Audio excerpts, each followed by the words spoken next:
ನನ್ನ ಒಂದು ಸುಮಾರು ಜನ ಕೇಳ್ತಾರೆ, ನಾನು ಯಾಕೆ ಫಿಲಾಸಫಿಗೆ ಬಂದೆ ಅಂತ. ಆದರೆ ಫಿಲಾಸಫಿಗೂ ನನಗೂ ಏನು ಕನೆಕ್ಷನ್? ನಾನು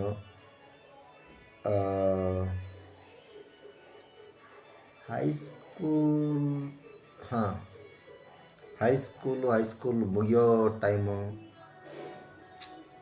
ತುಂಬ ಏನಂತಾರೆ, ಸೈಲೆಂಟಾಗಿ ಸುತ್ತಲೂ ಅಬ್ಸರ್ವ್ ಮಾಡೋದು. ಮಾತು ಇಲ್ಲ, ಮಾತು ತುಂಬ ಕಡಿಮೆ. ಸುತ್ತಲೂ ನೋಡ್ತಾ, ಅಂದರೆ ಖುಷಿ ಹುಡುಕ್ತಾ ಇದ್ನೋ ಇಲ್ಲ ಈ ದುಃಖದಿಂದ ಹೊರಗೆ ಬರೋ ದಾರಿ ಯಾವುದು, ಅವಾಗಿಂದ ಸ್ವಲ್ಪ ಸ್ವಲ್ಪ ಶುರು ಮಾಡಿದ್ದೆ. ಅಂದರೆ ಏನಂತಾರೆ, ನಾನು ನನ್ನ ದುಃಖನೇ ಜಾಸ್ತಿ ಅಂದ್ಕೊಂಡಿದ್ದೆ. ಆಮೇಲೆ ನಾನು ಸ್ವಲ್ಪ ದೊಡ್ಡವನಾದ, ಅಂದರೆ ನನಗೊಂದು 24-25 ವರ್ಷ ಆದಮೇಲೆ ನಾನು ಹುಡುಗ ಆಗಿ ಇಷ್ಟು ದುಃಖ ಪಡ್ತಿದ್ದೀನಿ, ಇನ್ನು ಹುಡುಗಿಯರ ಕತೆ ಏನು, ಇನ್ನು ಸಣ್ಣ ಅಂದರೆ 8, 10, 12 ವರ್ಷದ ಮಕ್ಕಳು, ಅವರಿಗೆಲ್ಲ ಮನಸ್ಸಿಗೆ ಎಷ್ಟು ದುಃಖ ನೋವು. ಅಂದರೆ ಸುತ್ತ ಯಾರು ಬೇಜಾರು ಮಾಡ್ಕೊಂಡಿರೋದು, ಇಲ್ಲ ಜಾಸ್ತಿ ಅಬ್ಸರ್ವ್ ಮಾಡೋದ್ರಿಂದ ಸೈಲೆಂಟಾಗೇ ಇರ್ತಾಯಿದ್ದೆ. ಬಟ್ ಮಾತಾಡಬೇಕು ಅನಿಸೋದು, ಆದರೆ ಯಾರ ಹತ್ರ ಮಾತಾಡೋದು, ಏನು ಮಾತಾಡೋದು? ನನಗೆ ಏನೋ ದುಃಖ ಆಗ್ತದೆ. ನನ್ನ ಈ ದುಃಖಕ್ಕೆ ಕಾರಣ ಯಾರು? ಹೊರಗಡೆಯವ್ರ ಕಾರಣನಾ, ನಾನು ಕಾರಣನಾ? ನಾನು ಕಾರಣ ಆದರೆ ನಾನು ಏನಕ್ಕೆ ಬದಲಾಗ್ತಾ ಇಲ್ಲ? ಹೊರಗಡೆಯವ್ರ ಕಾರಣ ಆದರೆ ಅವ್ರು ಏನಕ್ಕೆ ಬದಲಾಗ್ತಾ ಇಲ್ಲ? ಹೀಗೆ ಒಂದು 108 ಪ್ರಶ್ನೆಗಳು ನನ್ನ ಮನಸ್ಸಿಗೆ ಬರ್ತಾ ಇರೋದು. ಮತ್ತು IT ಕಂಪ್ನಿಯಲ್ಲಿ ಬೆಂಗಳೂರಲ್ಲಿ ಬಂದು ಕೆಲಸಕ್ಕೆ ಸೇರಿದ ಮೇಲೆ ಅಲ್ಲಿ ಕೆಲಸದಲ್ಲೊಂದು 100,000 ಪ್ರಶ್ನೆಗಳಲ್ಲಿ ಕೆಲಸದ ಬಗ್ಗೆ. IT ಕೆಲಸ ಬೆಂಗಳೂರು, ಇಲ್ಲಿ ಮನಸ್ಸಲ್ಲಿ ಬೇರೆ ಆ ಕಡೆ ಈ ಕಡೆ ಏನೇನೋ ವಿಚಾರಗಳು, 1000 ವಿಚಾರಗಳು ಮನಸ್ಸಿಗೆ ಬರೋದು. ಈ ಬೆಂಗಳೂರಲ್ಲಿ ಏನಕ್ಕಿದ್ದೀನಿ, ನಾನು ಯಾಕೆ ನಮ್ಮೂರಲ್ಲಿ ಯಾಕೆ ಇರಬಾರ್ದು, ಏನೇನೋ ಹೀಗೆ 108 ಪ್ರಶ್ನೆಗಳು. ಆ ಪ್ರಶ್ನೆಗಳಿಗೆಲ್ಲ ಒಂದು ಪ್ರಯತ್ನ ಸ್ವಲ್ಪ, ಅಂದರೆ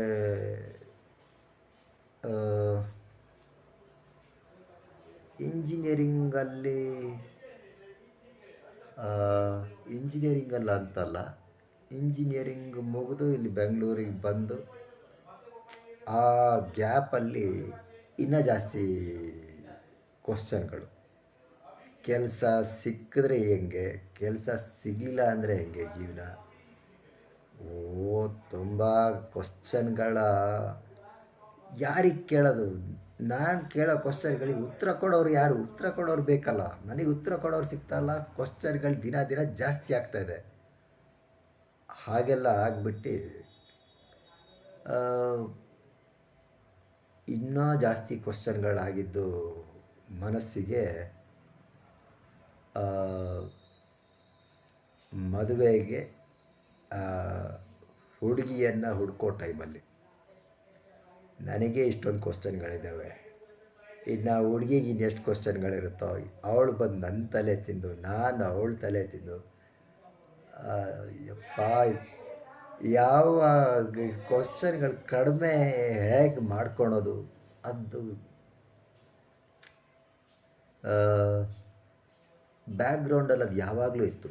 ಆದರೆ ಮದುವೆ ಆಗಕ್ಕೆ ಮುಂಚೆ, ಮದುವೆ ಆದಮೇಲೆ ಯಾವಾಗ ನನಗೆ ಈ ದೇಹನೇ ಸತ್ಯನಾ, ಈ ದೇಹಕ್ಕೆ ಮೀರಿ ಬೇರೆ ಏನಾದ್ರು ಸತ್ಯ ಇದೆಯಾ, ಮನಸ್ಸು ಯಾಕೆ ನಮ್ಮ ಕಂಟ್ರೋಲಲ್ಲಿ ಸಿಗಲ್ಲ, ಮನಸ್ಸನ್ನು ಹೇಗೆ ಕಂಟ್ರೋಲ್ ಮಾಡೋದು, ನಮ್ಮ ಮನಸ್ಸನ್ನ ಬೇರೆಯವ್ರು ಕಂಟ್ರೋಲ್ ಮಾಡ್ತಾರಾ ಇಲ್ಲ ನಮ್ಮ ಮನಸ್ಸನ್ನು ನಾವೇ ಕಂಟ್ರೋಲ್ ಮಾಡಬೇಕಾ, ಹೆಂಗೆ ಕಂಟ್ರೋಲ್ ಮಾಡ್ಕೊಬೇಕು. ಕೆಲವೆಲ್ಲ ಆರ್ಟಿಕಲ್ ಅದು ಇದೆಲ್ಲ ನೋಡಿದ್ರೆ ಇಂದ್ರಿಯಗಳನ್ನೆಲ್ಲ ಕಂಟ್ರೋಲ್, ಇಂದ್ರಿಯಗಳು ಯಾವ ಇಂದ್ರಿಯಗಳನ್ನ ಹೇಗೆ ಕಂಟ್ರೋಲ್ ಮಾಡೋದು, ಕಣ್ಣನ್ನು ಹೇಗೆ ಕಂಟ್ರೋಲ್ ಮಾಡೋದು, ಬಾಯಿನ ಹೇಗೆ ಕಂಟ್ರೋಲ್ ಮಾಡೋದು, ಕಿವಿ ಎಲ್ಲದು ಕಂಟ್ರೋಲ್ ಅಂದರೆ ಹೇಗೆ ಕಂಟ್ರೋಲ್ ಮಾಡೋದು. ಈಗ ಯಾವ ಒಂದನ್ನು ಬರೀ ಒಂದು ಕಣ್ಣನ್ನು ಕಂಟ್ರೋಲ್ ಮಾಡೋಕ್ಕೆ ಹೋದರೆ ಅಲ್ಲೊಂದು ಸಾವಿರ ಸಾವಿರ ಪ್ರಶ್ನೆಗಳು ಬರೋದು. ಸೊ ಹಾಗೆ ಅಷ್ಟೊಂದು ಎಲ್ಲ ಪ್ರಶ್ನೆಗಳ ಮಧ್ಯ ಉತ್ತರ ಕೊಡೋರು ಈಗ ಯಾವುದೋ ಆನ್ಲೈನಲ್ಲಿ ಸಾಕಷ್ಟು ವಿಡಿಯೋಗಳು, ಅದು ಕೆಲಸಕ್ಕೆ ಸಂಬಂಧಪಟ್ಟಿದ್ದು, ಬೇರೆ ಮೂವಿ, ಕಾಮಿಡಿ, ಡಾಕ್ಯುಮೆಂಟ್ರಿ ವಿಡಿಯೋಗಳು ಸಾಕಷ್ಟೆಲ್ಲ ನೋಡ್ತಾ ಇದ್ದೆ. ಎಲ್ಲೂ ನನ್ನ ಪ್ರಶ್ನೆಗಳಿಗೆ ಏನು ಈ ದಾರಿ ಹೋದರೆ ಈಗೆಲ್ಲ ಪ್ರಶ್ನೆಗಳು ಉತ್ತರ ಸಿಕ್ಕತ್ತೆ. ಆವಾಗೆಲ್ಲ ಸ್ವಲ್ಪ ಬೇರೆ ಬೇರೆ ಒಬ್ಬರು ಗುರು ಹೇಳಿದ್ದನ್ನ ಕೇಳಿದೆ, ಇನ್ನೊಬ್ಬರು ಗುರು ಯಾರೋ ಹೇಳಿದ್ದು ಕೇಳಿದ್ರೆ ಮತ್ತೆ ಅಲ್ಲಿ ಕನ್ಫ್ಯೂಷನ್ ಶುರು ಆಗೋದು. ಇವ್ರು ಹೇಳಿದ್ದು ಸರಿನಾ, ಅವ್ರು ಹೇಳಿದ್ದು ಸರಿನಾ. ಓ ಆಮೇಲೆ ಇವಾಗಿರೋ ಗುರುಗಳನ್ನೆಲ್ಲ ಇರಲಿ, ಹಳೆ ಗುರುಗಳೆಲ್ಲ ಇದ್ದಾರಲ್ಲ, ವಿವೇಕಾನಂದ ಅವರು ಅವರೆಲ್ಲ ಏನು ಹೇಳಿದ್ದಾರೆ ನೋಡೋಣ, ಆ ಥರ ಎಲ್ಲ ಶುರುವಾಗಿ ಆಮೇಲೆ ನಾನು ಯಾರು, ಜೀವನದ ಉದ್ದೇಶ ಏನು, ಆ ಥರ ಎಲ್ಲ ಪ್ರಶ್ನೆಗಳು ಆಮೇಲೆ ಶುರುವಾಯಿತು. ನಾನು ಯಾರು ಅಂತ ಹುಡುಕಬೇಕು. ನಾನು ಈ ಬರೀ ಈ ದೇಹ ಅಷ್ಟೇ ನಾನು ಅಲ್ಲ ಅನ್ನೋದೊಂದು ಗೊತ್ತಾಯಿತು. ದೇಹ ಅಷ್ಟೇ ನಾನಲ್ಲ ಅಂತ ಆಯಿತು. ಮನಸ್ಸಿನ ಬಗ್ಗೆ ಏನು ತಿಳ್ಕೊಳೋದು, ಎಷ್ಟು ತಿಳ್ಕೊಬೇಕು, ಆ ಒಂದು ಇದಾದ ಮೇಲೆ ಮನಸ್ಸಿನ ಬಗ್ಗೆನೂ ಸಾಕಷ್ಟು ತಿಳ್ಕೊಂಡೆ. ಅಂದರೆ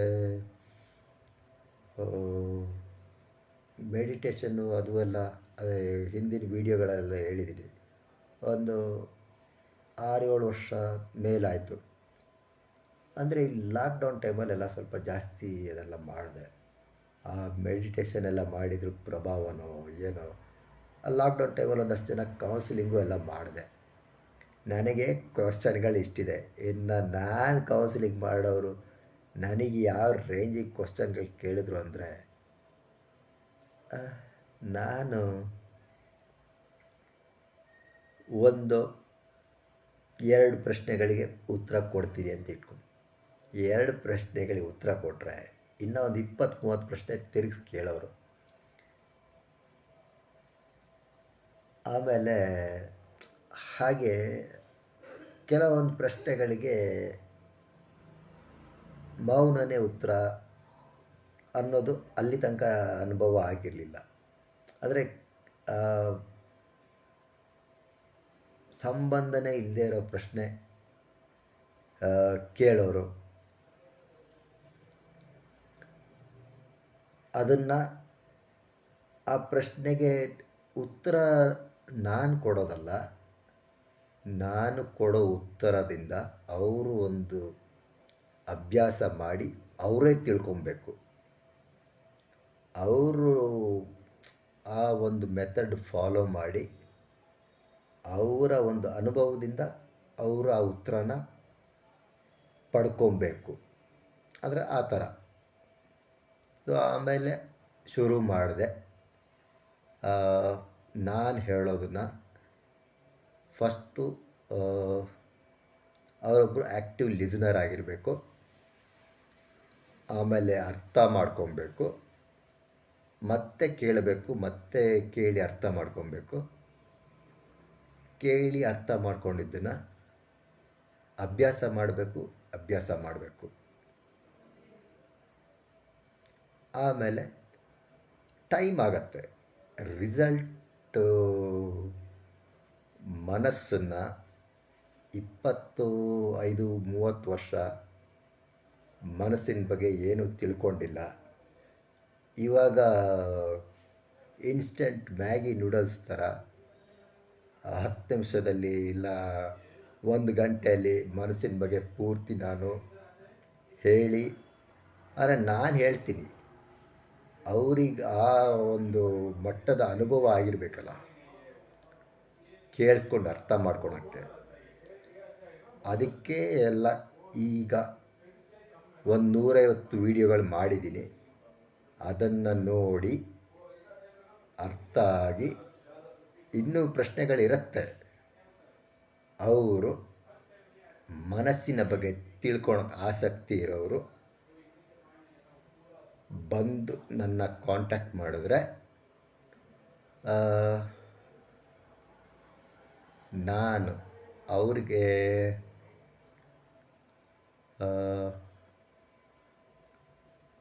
ಪೂರ್ತಿ ಇದಂತಲ್ಲ,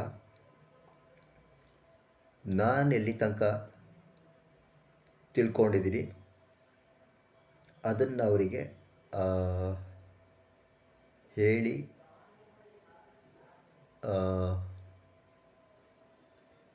ಅಂದರೆ ಹೇಳೋದು ನಾನು, ಅರ್ಥ ಅವ್ರು ಮಾಡ್ಕೊಬೇಕು. ಗೊತ್ತಾಗತ್ತೆ. ಇವಾಗ ನನ್ನ ಒಂದು ಪರ್ಸ್ನಾಲಿಟಿ ಬಗ್ಗೆ ಎಲ್ಲ ಏನು ಜಾಸ್ತಿ ಮಾತಾಡಿದ್ದೀನಿ, ಆ ಪರ್ಸ್ನಾಲಿಟಿ ಅವ್ರು ನನ್ನ ಹತ್ರ ಬರೋ ಚಾನ್ಸಸ್ ಕಡಿಮೆ.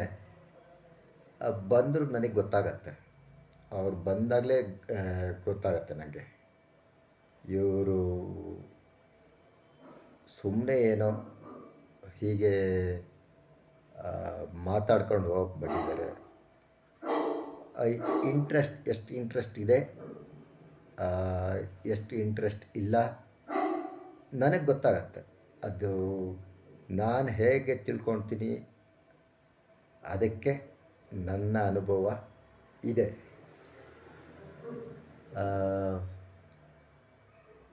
ಸೊ ಇದು ಫಿಲಾಸಫಿಗೆ ನಾನು ಹೇಳಿದ್ದು. ಈಗ ನಾನು ಫಿಲಾಸಫಿ ಇದು ಮಾಡ್ಕೊಂಡಿದ್ದೀನಿ ಅಂತ ನನ್ನ ಹೆಂಡತಿಗೂ ಇದರಲ್ಲಿ ಇಂಟ್ರೆಸ್ಟ್ ಇರಬೇಕು. ಇಂಟ್ರೆಸ್ಟ್ ಇದ್ದರೆ ಒಳ್ಳೆಯದು. ಆದರೆ ನನ್ನ ಹೆಂಡತಿ ಇಂಟ್ರೆಸ್ಟ್ ಇಲ್ಲ ಅಂದರೆ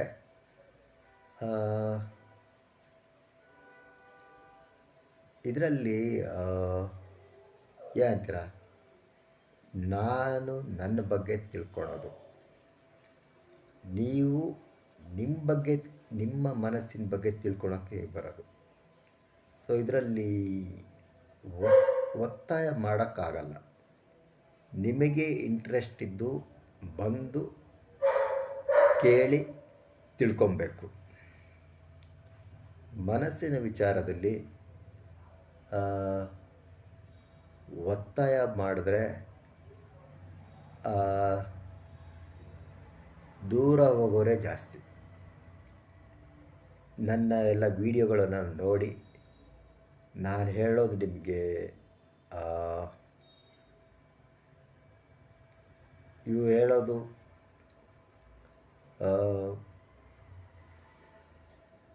ವಿಚಾರ ಬೇರೆ ಥರ ಸ್ವಲ್ಪ ಸರಳವಾಗಿ ಹೇಳ್ತಾರೆ ಅಂತ ಅನಿಸಿದ್ರೆ ಬನ್ನಿ. ಬಂದ ಮೇಲೆ ವಿಡಿಯೋಗಳಲ್ಲೆಲ್ಲ ಏನು ನೋಡ್ಕೊಂಡು ಬರ್ತಿರಲ್ಲ, ವಿಡಿಯೋಗಳೆಲ್ಲ ನೋಡ್ಕೊಂಡು ಬನ್ನಿ. ಬಟ್ ತೀರಾ ಎಲ್ಲ ಎಕ್ಸ್ಪೆಕ್ಟೇಷನ್ಗಳೆಲ್ಲ ಇಟ್ಕೊಂಡು ಬರಬೇಡಿ. ಅದೇ ಹೇಳಿದ್ನಲ್ಲ, ಟೈಮ್ ತಗೊಳುತ್ತೆ. ನೀವು ಟೈಮ್ ಕೊಡೋಕ್ಕೆ ನೀವು ರೆಡಿ ಇರಬೇಕು. ನಮಸ್ಕಾರ, ನಮಸ್ಕಾರ. ನನ್ನ ಒಂದು ವಿಡಿಯೋಗಳು ಯಾವುದೋ ಧಾರಾವಾಹಿ ಇಲ್ಲ ಮೂವಿ ಥರ ನೋಡಬೇಡಿ. ಇದು ಬರೀ ನಿಮಗೆ ಒಂದು ದಿವಸ ನೋಡಿ ಇದು ಮಾಡೋವಂಥ ವಿಡಿಯೋಗಳಲ್ಲ. ಇದನ್ನು ನೋಡಿ ಕೇಳಿಸ್ಕೊಂಡ್ಮೇಲೆ ಅಭ್ಯಾಸನೂ ಮಾಡೋದಿರುತ್ತೆ. ಸೊ ನಾವು ಹೇಳ್ತೀವಿ, ನೀವು ಅದನ್ನು ಅಭ್ಯಾಸ ಮಾಡಬೇಕು. ಅಭ್ಯಾಸ ಮಾಡಿ ಅನುಭವದಿಂದ ತಿಳ್ಕೊಬೇಕು.